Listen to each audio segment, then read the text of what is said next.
Bawaslu Kabupaten Muara Enim menghimbau kepada parpol dan bacalek tidak melakukan aktivitas kampanye, sebab saat ini bukan waktunya untuk berkampanye.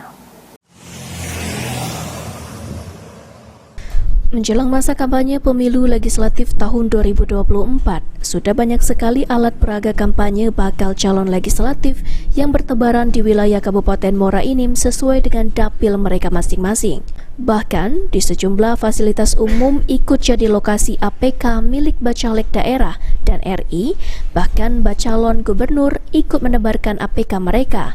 Kondisi ini membuat suasana kota yang semrawut dan tak enak dipandang. Bawaslu Muara Enim mengingatkan kepada seluruh parpol peserta pemilu dan bacalek untuk menahan diri agar tetap mengikuti tahapan kampanye sesuai aturan yang berlaku. Ketua Bawaslu Muara Enim Zainuddin mengatakan pihaknya telah 3 kali melayangkan surat himbauan atau peringatan kepada partai politik untuk mengingatkan bacalek mereka untuk menahan diri agar tidak menyebar APK yang bernada mengajak atau berada di tempat yang melanggar perda.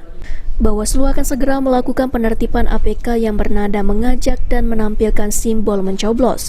Untuk APK yang melanggar perda Bawaslu bersama Pol PP, Dishub, dan kepolisian akan ikut menertibkan.